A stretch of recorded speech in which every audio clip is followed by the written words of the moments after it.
Mabigat at magaling ang dalawang boksingero, si Suarez at si Navarrete. And I believe na ang labang ito, mga kaibigan, will add to the glorious chapter that is Philippines versus Mexico pagdating sa boxing. Ang isa ay dilubyo na walang humpay ang hagupit, habang ang isa naman ay taktisyan kung gumalaw.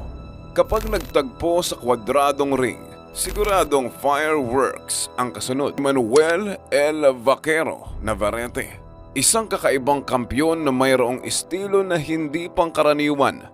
Grabe kung umatake dahil hindi titigilan ng target hanggat hindi pumaplakda. Umiilag sa paraang hindi pangkaraniwan, salungat sa lohika ng sweet science. I wanted to say that he was a beast in there because he kept coming at me. He kept getting better even though I kept hurting him. Ngunit ang magtatangka sa trono niya ay ang pambato ng Pilipinas na si Charlie Suarez. Humble lang, ngunit kapag nakakita ng oportunidad, abay wasak ang katunggali.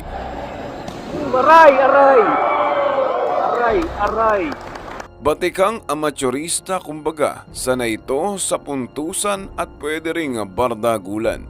Sanay si Navarreteng bumaklas ng contender, ngunit may kakaiba sa Pinoy undefeated na to.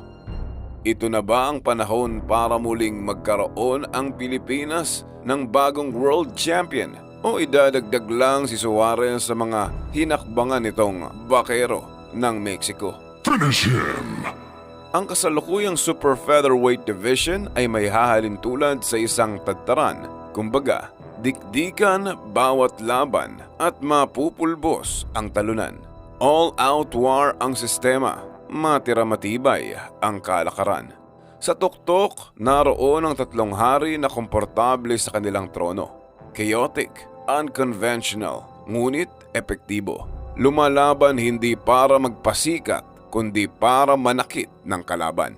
Malas sniper kung dumali, tahimik lang ngunit pinpoint accuracy. Kinukonsiderang dark horse mula sa Pilipinas. Undefeated, walang yabang at walang hype dahil hindi siya nandito para sumikat. Nandito siya para agawin ang trono. Mga estilong hindi kailanman magtutugma kundi magsasalpukan. Isang pagkakamali lang at magiging highlight ka na lang sa video ng iba. It's over. At isang maling hakbang, patuloy ka ng malilimutan. Pero isang panalo lang at may pwesto ka na sa kasaysayan. Caught perfectly by a powerful right hand, and from the moment he hit the canvas without breaking his fall, one suspected that would be it. Ang super featherweight division ay hindi lang lalong umiinit, kundi puputok na. At kapag nawala na ang usok, iisa lang ang mananatiling nakatayo sa tuktok. Kalmado at nagmamasid dahil ang tunay na panganib ay tahimik lang.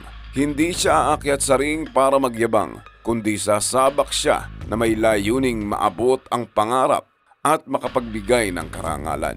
Isang dating Olympian, 3 times naging SEA Games gold medalist at former Asian Games silver medalist. Sa ring ay relax lang, mapanuri, matalas. Hindi siya aatake para magpakitang gilas. Oopensa para wasakin ka ng dahan-dahan. Though super strong, the more powerful fighter. Craft, execution. Wow, that's a nice shot there by Suarez. Counter rush because both fighters will keep their hands down. Bawat atake ay pinag-isipan, bawat kombinasyon ay makabuluhan, at bawat round talagang tinuturing niyang chess match. Lahat ng iyan ay tumatakbo sa kanyang isipan. The fact that he stood ground against Vasily Lomachenko, na kinukonsiderang greatest amateur boxer of all time. Habol ng iba ay agarang kasikatan.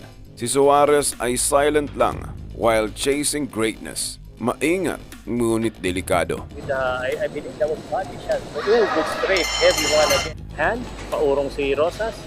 And another combination kang Suarez. Oh, and he's down.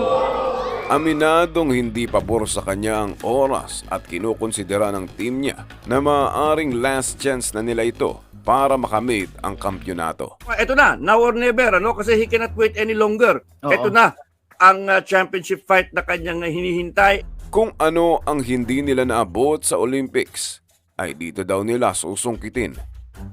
Isang laban na maaaring makapagpabago ng buhay niya o maaaring puputol sa mga pangarap na matagal nang inaasam.